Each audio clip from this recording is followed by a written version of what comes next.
desafío. Bien, voy a permitirme leer una porción de la palabra del Señor, libro de Mateo, primer libro del Nuevo Testamento. Ahí está la reflexión de la palabra del Señor en esta noche. No es difícil encontrar este libro, así es que váyase rápidamente al capítulo 16 y allí vamos entonces a tener la reflexión de la palabra del Señor. Evangelio según San Mateo, capítulo 16.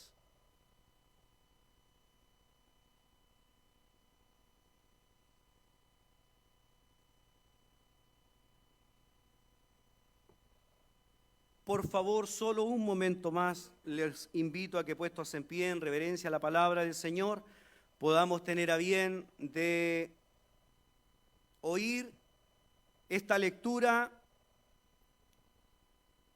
del capítulo 16 del Evangelio según San Mateo, solamente el versículo 18, que voy a permitirme leer en la bendición gloriosa de Dios Padre, Dios Hijo y Dios Espíritu Santo.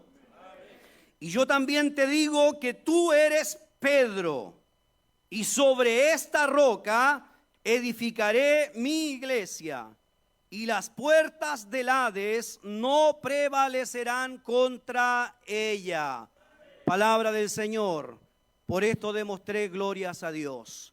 Gloria a Dios, gloria a Dios, gloria a Dios para siempre. Por favor, tome su asiento un momento.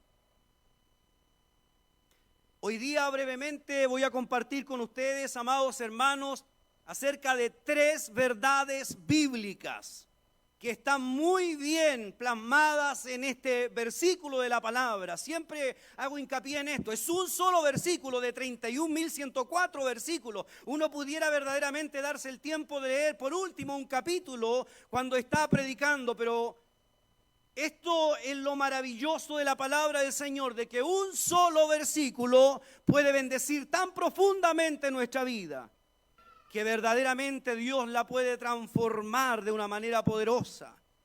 Y ese es el poder de la palabra del Señor. Esta no es cualquier lectura, es la lectura de la infalible, de la siempre eterna palabra de Dios, que es viva, que es eficaz, que es más cortante que toda espada de 2 filos, que penetra hasta partir el alma y aún los tuétanos de nuestros huesos y discierne los pensamientos y las intenciones del corazón. Esa es la palabra poderosa de Dios, como bien lo dice el escritor a los Hebreos capítulo 4, versículos 10 en adelante. Así es que un solo versículo es suficiente para poder, hermano, hacer que nuestra copa rebose de la abundancia, de la riqueza del conocimiento de Dios. Y a la luz de este versículo entonces voy a ministrar 3 verdades bíblicas. A modo de introducción solamente quisiera decirle de que este versículo está enmarcado dentro de un momento maravilloso en el que, tal como lo podemos ver en los versículos anteriores, Pedro responde a una pregunta muy particular que Jesús realiza, en donde le dice a sus discípulos, dirigiéndose específicamente a ellos: la gente, ¿quién dice que soy yo? ¿Qué dice la gente acerca de mí? ¿Quién soy? Y algunos comenzaron allí a decir, bueno, al parecer algunos dicen que tú eres Elías, otros Juan el Bautista, otros algún profeta poderoso. Pero Jesús ahora cambia la pregunta y les dice, y ahora ustedes, ¿quién dicen que soy yo? Y es allí donde Pedro es usado poderosamente para poder vociferar esta verdad tan gloriosa que hasta el día de hoy bendice nuestra vida. Tú eres el Cristo, el Hijo del Dios viviente. Gloria al nombre del Señor. De tal manera que cuando nosotros vamos a la palabra y nos encontramos con esta confesión, claramente lo que Pedro está intentando en alguna manera plasmar es de que esa persona verdaderamente que ahora se hizo carne, de la misma manera es una palabra viviente, porque procede del Dios viviente, tal como Él lo dice, el Hijo del Dios viviente. Y esto quiere decir claramente de que la palabra de Dios quiere cobrar vida en nosotros mismos. de que la palabra de Dios quiere interactuar en nuestros pensamientos, en nuestras intenciones, en nuestras acciones. La palabra de Dios, que es Cristo, verdaderamente quiere venir a intervenir en nosotros. De tal manera de que no hay forma, hermano, de creer de que ahora nosotros tenemos un llamado verdaderamente a escondernos. El desafío de la iglesia no es a estar escondida. El desafío de la iglesia no es verdaderamente a ganarnos detrás de las paredes para que nadie nos vea. Muy por el contrario, es a mostrarnos ahora al mundo. Porque Dios quiere seguir interactuando a través de nosotros también con el resto de su creación.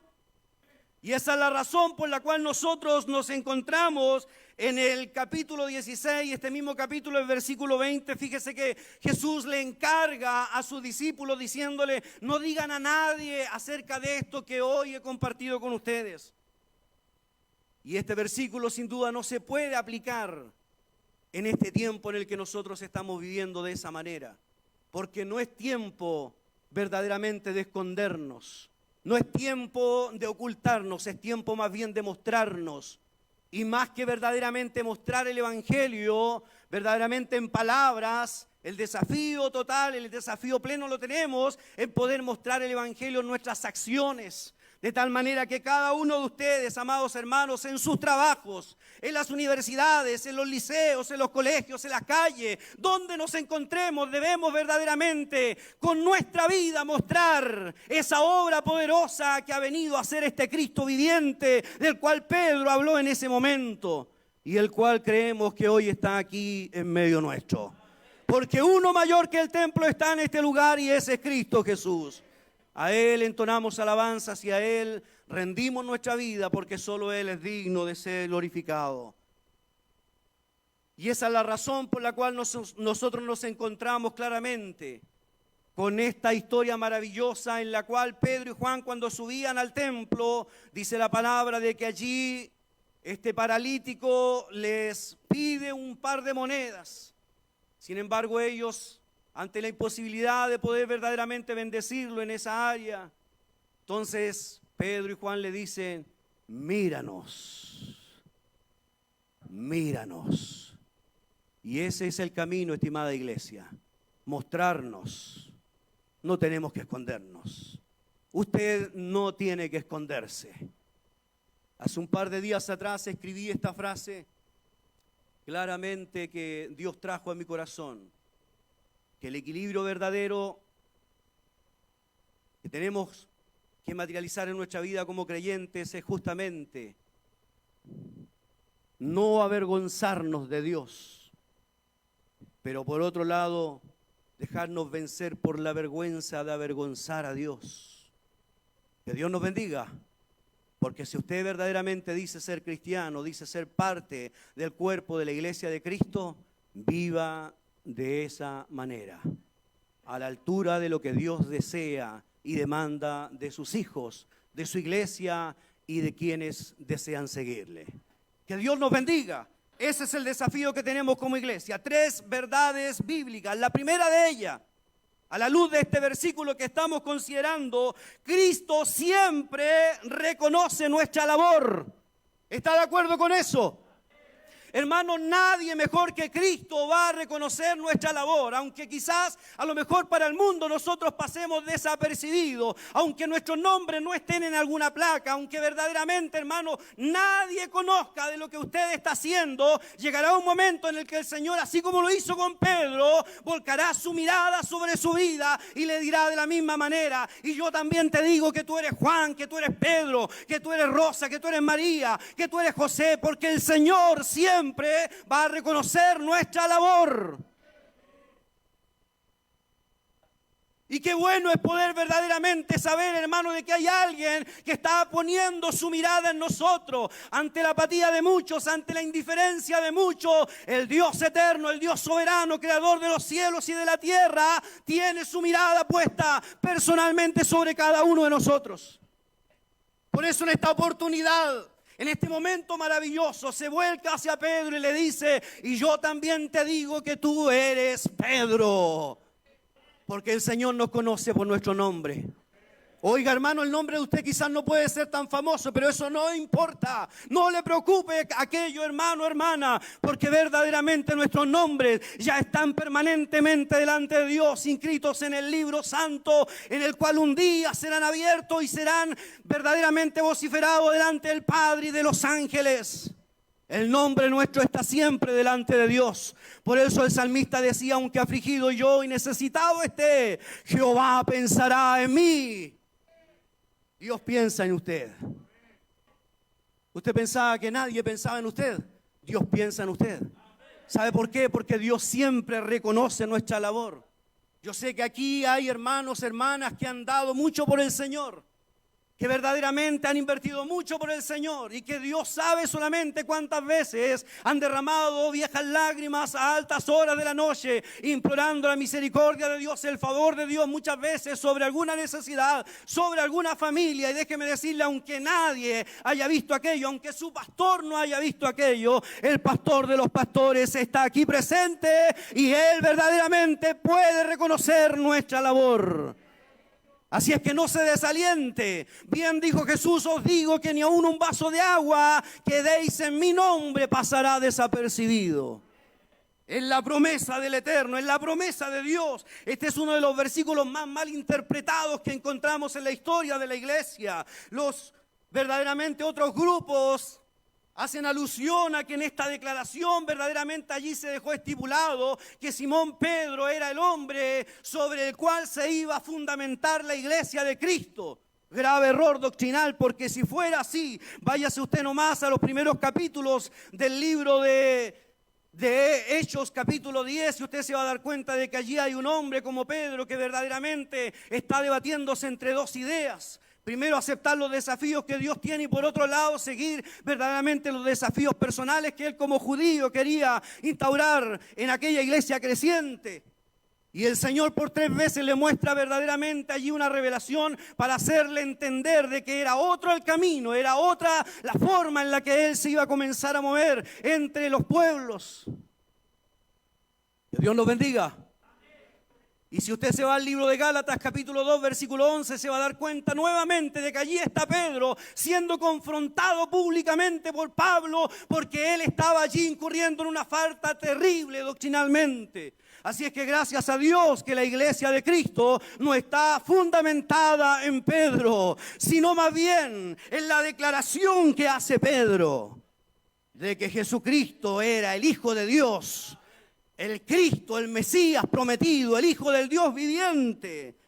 Y gloria al Señor, porque verdaderamente, hermanos, esa verdad gloriosa, hermanos, hasta el día de hoy la hemos creído y la vamos a seguir vociferando, porque esa es la verdad de la palabra de Dios. La iglesia de Cristo no está sustentada en dogmas humanos. La iglesia de Cristo no está sustentada ni fundamentada sobre mandamientos de hombre, sino nada más y nada menos que en la persona de Cristo Jesús. Por eso nosotros le adoramos a Él, porque sabemos que nuestras vidas tienen que seguir siendo edificadas sobre ese fundamento del cual dijo Pablo en el capítulo 3 del libro de Corintios: nadie puede cambiar. Y los que lo cambian tendrán que vérselas con Dios. Que el Señor nos bendiga.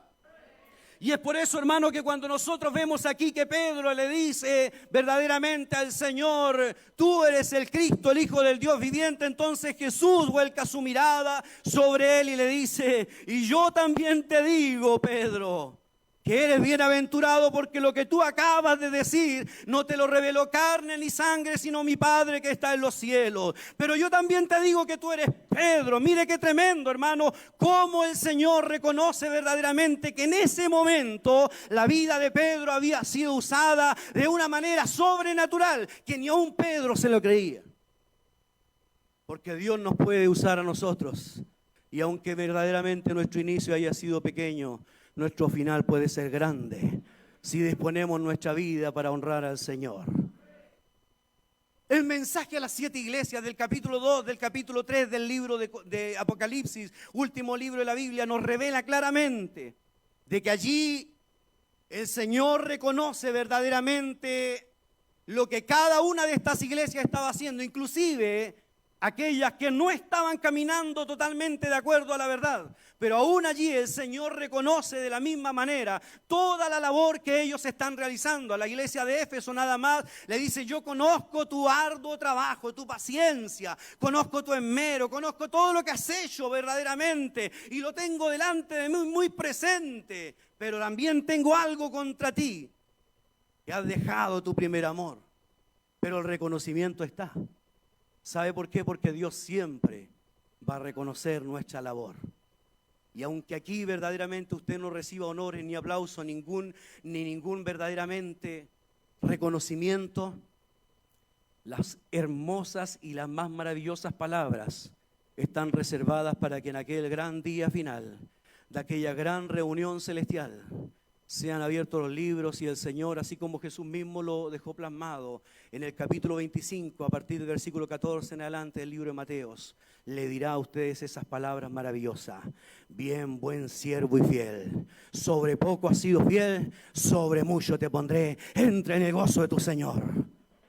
Que Dios nos bendiga, porque el Señor siempre reconoce nuestra labor. Esa es la primera verdad bíblica que quiero compartir con ustedes. La segunda verdad bíblica que nosotros encontramos en este versículo que acabamos de compartir es que no tan solamente Cristo siempre reconoce nuestra labor, sino que también Cristo siempre perfeccionará nuestra labor.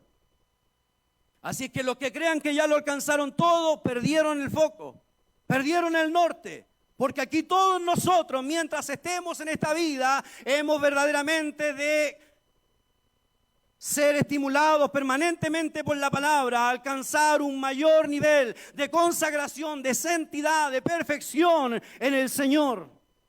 Por eso Jesús a continuación le dice: y yo también te digo que tú eres Pedro, y sobre esta roca edificaré mi iglesia.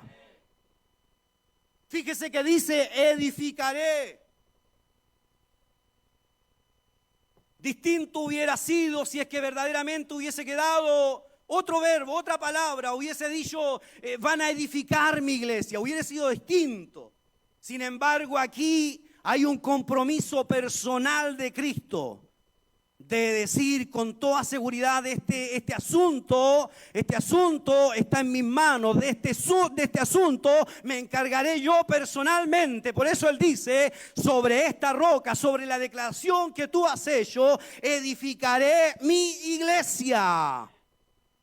Que Dios nos bendiga, porque verdaderamente Cristo se tomó en serio este compromiso de edificar su iglesia, de tal manera, hermano, que nosotros, hermanos, tenemos el alto honor, el alto privilegio de poder verdaderamente, hermanos, ser, como podríamos decirlo de manera muy práctica, piedras pequeñas, ladrillos pequeños, pero que el Señor va tomando en sus manos y va poniendo donde Él quiere. Porque aquí el que está edificando esta iglesia es nada más y nada menos que el Hijo de Dios, Cristo Jesús. Y no vaya a creer usted de que Él se equivoca cuando lo pone en algún lugar. Por favor, ¿quién le ha dado un consejo al Señor? Cuando nosotros vemos la historia de la palabra, sin duda Dios ha seguido la tónica a lo largo de todos los tiempos. Cuando le entregó verdaderamente las instrucciones allí a Noé, usted conoce la historia. ¿Quién le dio las medidas a Noé?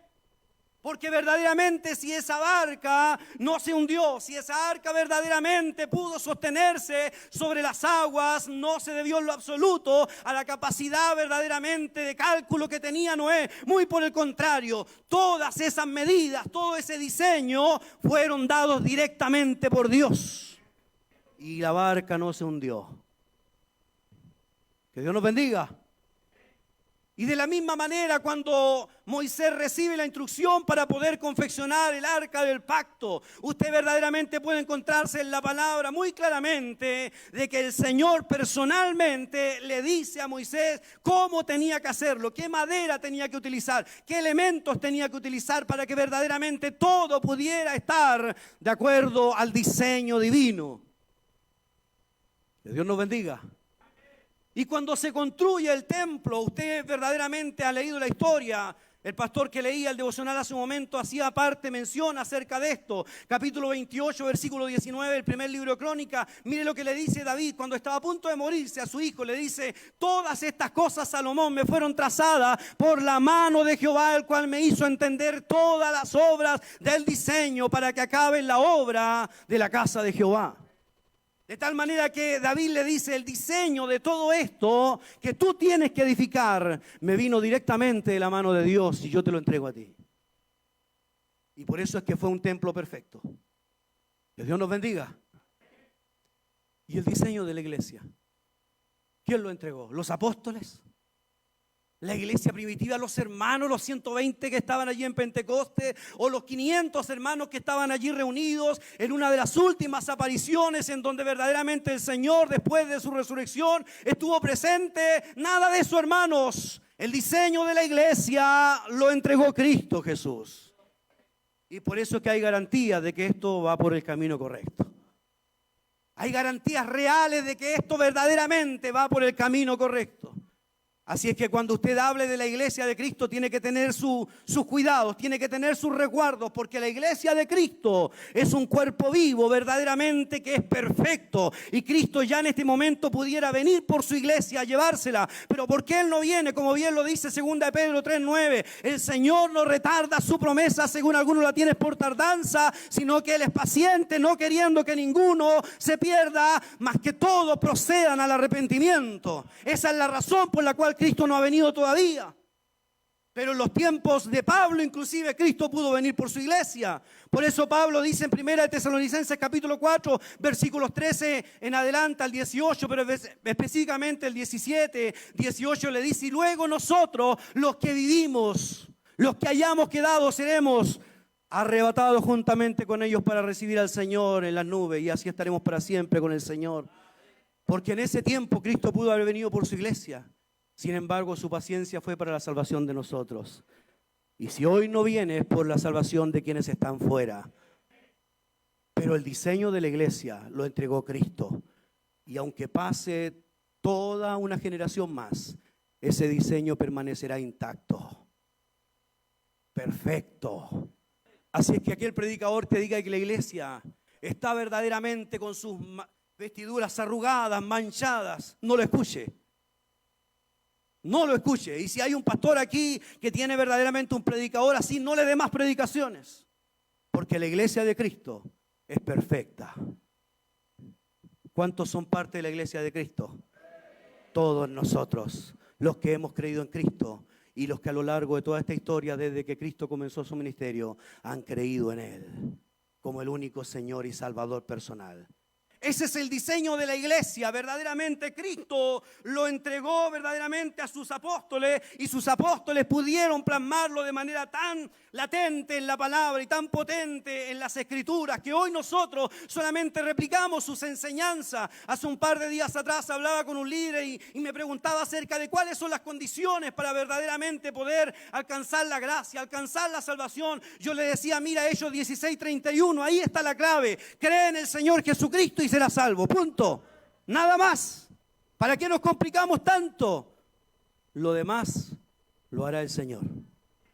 Que Dios nos bendiga, que Dios nos ayude. Eso es parte del diseño que Cristo entregó para su iglesia. Por eso Él mismo dijo, dése cuenta verdaderamente que Cristo mismo fue quien dijo en el capítulo 3, versículo 14 del libro de Juan, que así como Moisés levantó la serpiente en el desierto, así era necesario también que el Hijo del Hombre fuera levantado, para que todo aquel que en Él cree no se pierda, mas tenga vida eterna. Que el Señor nos bendiga. Es parte del diseño de Cristo. Y no tan solamente eso, sino que también yo les desafío definitivamente a ustedes a que sientan esa incomodidad que produce el Evangelio en la vida del hombre.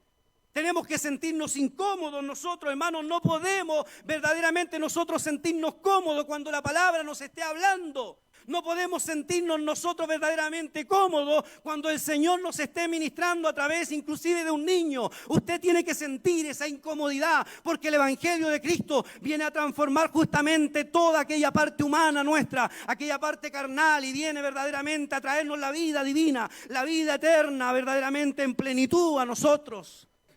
Y entonces Dios comienza a la luz de la palabra a descubrir nuestro corazón, nuestros pensamientos, a descubrir todo nuestro ser, y nos vamos dando cuenta que necesitamos dejar cosas, que necesitamos dejar costumbres, que necesitamos apartarnos verdaderamente de pensamientos, de intenciones que Dios no está aprobando.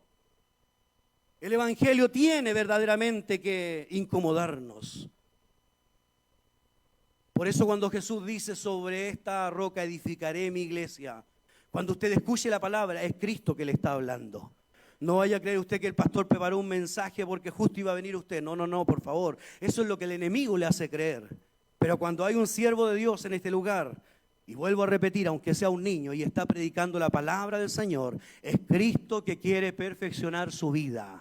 Es Cristo que quiere perfeccionar su vida, para que usted pueda verdaderamente llegar a la altura de un varón, de un hijo de Dios. Bien dice la palabra en 2 de Timoteo 3:16 en adelante: toda la escritura es inspirada por Dios. Y mire, dice 4 cosas importantes: y útil para enseñar, para redarguir, para corregir y para instruir en justicia, a fin de que el hombre de Dios sea perfecto, enteramente preparado para toda buena obra.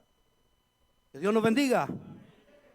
¿Siente incomodidad usted cuando escucha la palabra? Si no la siente, preocúpese, porque la palabra tiene que ser como una patada de mula en el corazón. No puede usted quedarse allí tranquilo diciendo: ¡oh, qué lindo, qué hermoso mensaje! Algo tiene que pasar en usted. Sus entrañas tienen que conmoverse. ¿Sabe qué? Muchas veces, hermano, nosotros estamos en el mismo cruce que estuvo ese joven rico. Vino delante del Señor y dijo: Señor, yo voy a la iglesia, yo he guardado todo eso, Señor. Todos los mandamientos me los sé de memoria. La palabra la puedo repetir desde la A hasta la Z. Sin embargo, Jesús le dice: una cosa te falta. Anda, vende todo lo que tienes, repártelo entre los pobres y luego ven y sígueme. ¿Y qué pasó con ese joven? Se fue muy triste. Y debiera decir la palabra porque amaba muy profundamente sus riquezas, porque las riquezas nunca han sido mal. Muy por el contrario, la palabra del Señor dice que raíz de todos los males es el amor al dinero, a las riquezas. Pero este hombre amaba profundamente sus riquezas, pero era un desafío que el Señor le estaba planteando. Y ante ese desafío, él titubeó y definitivamente desistió. Y dijo entonces: esto no es para mí. Que Dios nos bendiga. Que Dios nos ayude. Vuelvo a repetir. Cuando usted escuche un mensaje del Señor, es Cristo que le está hablando. No menosprecie la voz de su Señor. A veces nosotros cantamos alabanza en las calles cuando salimos a predicar: no desprecies a tu Salvador, de limpieza tu alma tiene hambre. Y estamos mirando para todos lados, viendo verdaderamente que alguien escuche. Pero el Señor a veces también nos está hablando a nosotros, hermanos. No menosprecie la voz de su Señor, porque de limpieza de seguro nosotros estamos faltos. Que el Señor nos bendiga. Si el Señor hiciera un catastro aquí, así como lo hizo en el capítulo 8 del libro de Juan, ¿qué haríamos nosotros? ¿Acaso seríamos capaces de seguir con la piedra en la mano? De decir: yo estoy a la altura de lo que el Señor está diciendo. No, no, no. Dice que de los más jóvenes a los más viejos empezaron a ir, porque se dieron cuenta que lo que el Señor verdaderamente había dicho había calado en lo más profundo de su corazón. Porque Jesús le había dicho: está bien, mátenla. Pero el que tiene 0 de pecado en su vida, que lance la primera piedra. Y no hubo nadie, y eran miles. Que Dios nos bendiga. Que Dios nos ayude, pero esta verdad bíblica sin duda la encontramos plasmada en este versículo de que Cristo siempre perfeccionará nuestra vida. Y finalmente voy a concluir este sermón enseñándoles lo tercero que podemos encontrar en esta palabra. No tan solamente Cristo siempre ha de reconocer nuestra labor, no tan solamente Cristo siempre ha de perfeccionar nuestra labor, sino que también Cristo siempre ha de preservar nuestra labor. ¿Lo cree usted? ¿O cree que lo que usted hace definitivamente se muere ahí y punto? y nadie más verdaderamente es beneficiado con eso. Si usted lo cree así, mire hermano, es algo verdaderamente, hermano, que no tiene ningún sentido, porque de hecho nosotros estamos aquí porque antes de nosotros hubieron hombres, mujeres que sudaron la gota gorda para que usted y yo pudiéramos estar hoy aquí, para que hayamos podido entender el Evangelio de Cristo, para que hayamos podido entrar a la gracia. Y cuántos de los que hay aquí verdaderamente endurecieron por años su corazón, pero llegó un momento en que esa palabra golpeó tan profundamente su ser que vino el Espíritu Santo e hizo la obra gloriosa, porque solo el eterno, el amado Espíritu Santo puede convencer al mundo de pecado, de justicia y de juicio. Y Él vino verdaderamente y nos trajo a la luz. Por eso Jesús dijo: nadie puede venir a mí si el Padre no le trae. Y el libro de Romanos capítulo 9 versículo 16 dice que no es del que corre ni del que quiere, sino de quien Dios tiene misericordia. Así es que si usted está aquí es por gracia de Dios, pero también porque hubieron otros que corrieron. Y honramos a Dios por quienes verdaderamente corrieron y dejaron todo. Sus pies quizá muchas veces hecho pedazos, andando kilómetros y kilómetros, montaña arriba, cruzando lagos, mares, yendo de un lugar a otro, tratando de plasmar un pensamiento de Dios en el corazón de la gente. Por lo tanto, cuando nosotros nos encontramos con esta palabra, finalmente leemos lo que ocurre allí. Jesús le dice: y yo también te digo que tú eres Pedro, y sobre esta roca edificaré mi iglesia. Y mire lo que dice a continuación: y las puertas del Hades no prevalecerán contra ella. No sé si me escuchó bien, escuché a lo mejor un amén no muy emotivo. A lo mejor usted no entendió bien, pero se lo voy a repetir. Y las puertas del Hades no prevalecerán contra ella. Es la promesa del Eterno para nosotros. Y cuando nosotros vamos a la palabra del Señor, esta conversación, este diálogo, ocurre justamente allí en Cesarea de Filipo. ¿Sabe qué? Cesarea de Filipo quedaba a 32 kilómetros de Galilea. Y ese lugar, Cesarea de Filipo, era conocido como la puerta del Hades, por la maldad que había allí, por el pecado que había allí. Y Jesús allí lleva a sus discípulos para decirle que todo ese pecado que pudiera verdaderamente estar allí manifestándose en lo absoluto, habían verdaderamente de prosperar en contra del evangelio que Él había venido a traer. Muy por el contrario, el evangelio que Él había venido a traer, la buena noticia que Él había venido a traer, iba verdaderamente a sobreabundar mucho más todavía. Y eso es lo que dice el apóstol Pablo, que cuanto más abundó el pecado, más sobreabundó la gracia. Porque es la promesa de Dios que ni aun las puertas del Hades, ni aun las puertas del infierno, ni aun las puertas de la muerte han de prevalecer contra su santa iglesia. Y nosotros cuando vamos a la palabra nos encontramos con la muerte de Cristo. Sin duda, un manto verdaderamente de oscuridad vino sobre la vida de los discípulos y todos dijeron: hasta aquí nomás llegamos. Sin embargo, cuando nosotros nos encontramos con el final de la historia, nos damos cuenta de que al tercer día Jesús se levanta entre los muertos. Y cuando allí María Magdalena junto a las demás mujeres vieron a Jesús, su corazón sobresaltó de alegría, porque dijeron: nuestra esperanza está viva. Jesús está vivo. Vamos a decirle a los hermanos, a los discípulos, porque Jesús está vivo. Él no está muerto, Él fue capaz de vencer la muerte. Y por Él nosotros tendremos esperanza verdadera. Por eso el apóstol Pablo, cuando escribe realmente, hermanos, en su primera epístola, capítulo 1, versículo 3, no le voy a decir todo el versículo, el capítulo, pero parte de aquello dice: bendito el Padre de nuestro Señor Jesucristo, que según su gran misericordia nos hizo renacer para una esperanza viva. ¡Qué tremendo! Porque es una esperanza verdadera la que tenemos tras la muerte, la resurrección de nuestro Señor. Siempre han habido momentos oscuros. Nada más usted piensa en el año 40 después de Cristo, una de las primeras persecuciones lideradas por Saulo. Usted conoce la historia, capítulo 9 del libro de Hechos. Allí comienza una de las primeras persecuciones, momentos oscuros que ha enfrentado a la iglesia, pero en aquella circunstancia la iglesia por el poder del Espíritu Santo logró sobreponerse y siguieron predicando la palabra, y aún mucho más todavía eran los que creían a la fe, porque dice la palabra que el Señor añadía cada día a los que habían de ser salvos. En el año 66 después de Cristo, de la misma manera, una persecución contra los cristianos, contra los judíos, terminó verdaderamente decantando con la destrucción del templo. Y así usted se da cuenta que del 70 al 100 después de Cristo hubieron tremendas y terribles persecuciones. Pero mientras más cristianos mataban, más creían a la fe, más aceptaban a Cristo, y el evangelio de Dios se expandía por todo el mundo. A la muerte de Juan, el último apóstol del Señor, cerca del 100 después de Cristo, todo el mundo conocido había sido evangelizado, porque las puertas del Hades no prevalecerán contra la iglesia de Cristo. ¿Y qué decir de las grandes cruzadas? Cuando usted tenga tiempo, le hace el libro de John Fox, el libro de los mártires de Cristo. Le hace ese libro y usted va a llorar verdaderamente de cómo aldeas completas fueron quemadas, familias enteras fueron enterradas vivas, producto de no negar su fe. Pero allí estaba el poder del Señor obrando, y ellos verdaderamente morían allí, verdaderamente alabando a Dios, glorificando a Dios, porque la esperanza que ellos tenían era una esperanza verdadera. Y ellos sabían que eso iba a ser solamente un momento de sufrimiento, pero el gozo es eterno. El gozo es eterno en la presencia del Señor.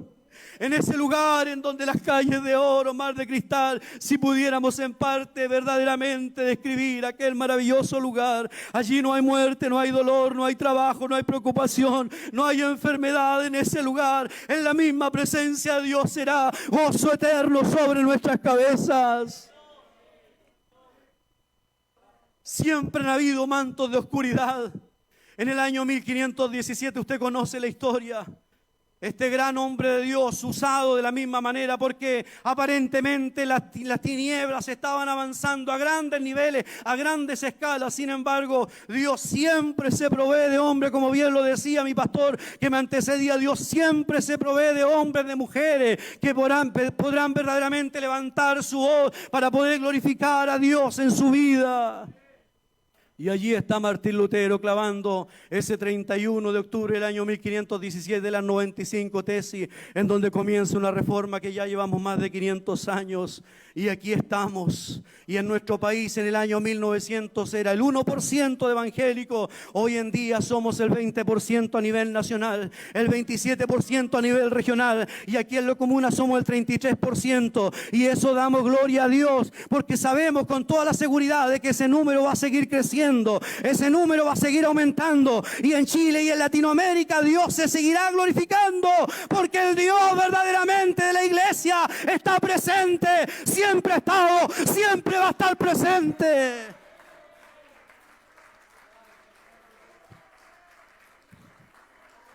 Gloria al nombre del Señor.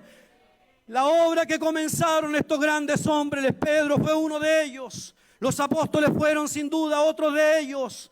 Pero toda la obra que ellos, toda la labor que ellos realizaron ha sido preservada hasta este tiempo, que inclusive hoy, después de 2000 años, aún estamos recordando sus hazañas. ¿Sabe por qué? Porque Cristo siempre preservará nuestra labor. Y bien dice la palabra del Señor en el libro de Apocalipsis, capítulo 14, versículo 13. El apóstol Juan estaba allí en la isla de Patmos y de pronto dice: y oí una voz del cielo que decía: aleluya, bienaventurado de ahora en adelante los muertos que mueren en el Señor. Sí, dice el Espíritu, porque descansarán de sus trabajos, pero sus obras con ellos siguen. Cuando nosotros ya no estemos, habrá otros que irán adelante con la palabra poderosa y eterna de Cristo Jesús. Así como hoy estamos nosotros aquí, yo honro al Señor por quienes nos ministraron, honro al Señor por quienes nos enseñaron. Aquí hay hijos de hombres de Dios que juntaban letra con letra, palabra con palabra, para poder ministrarnos una palabra, para poder ministrarnos verdaderamente un mensaje, y producto de la gracia de Dios en la vida de ellos, nosotros fuimos alcanzados y hemos permanecido y vamos a seguir adelante hasta el final, porque el que va con nosotros no ha perdido batalla. Que el Señor nos bendiga. Voy a concluir esta reflexión solamente diciéndole de que el grito final, el grito de victoria, el grito final se oirá en aquel día en donde estemos en aquella gran reunión celestial. Porque curiosamente Dios, ese capítulo 11 del libro de Hebreos, verdaderamente ha resuelto completarlo en aquel día.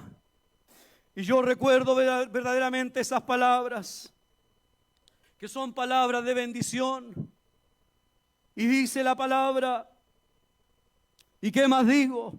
Porque el tiempo me faltaría contando de Gedeón, de Barak, de Sansón, de Jefté, de David, así como de Samuel y de los profetas que por fe conquistaron reino, hicieron justicia, alcanzaron promesas, taparon bocas de leones, apagaron fuegos impetuosos, evitaron filo de espada, sacaron fuerzas de debilidad, se hicieron fuertes en batalla, pusieron en fuga ejércitos extranjeros, las mujeres recibieron sus muertos mediante resurrección, mas otros fueron atormentados no aceptando rescate a fin de obtener mejor resurrección.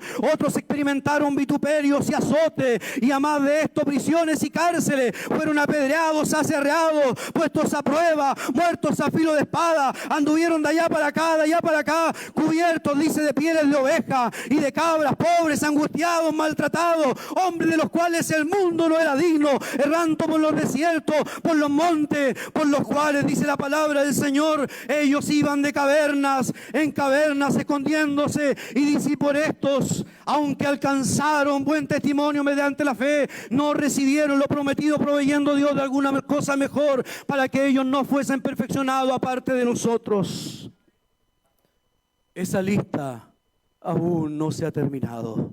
Dios la está completando, y un día será leída delante del Padre y de los ángeles. Así es que yo le aliento en el nombre del Señor a usted, hermano, a usted, hermana. No se desanime, no se desaliente, porque Cristo reconoce nuestra labor, porque Cristo perfecciona nuestra labor, y porque Cristo preserva nuestra labor. Pongámonos en pie y demos 3 glorias al Señor. Gloria a Dios, gloria a Dios, gloria a Dios para siempre. Amén.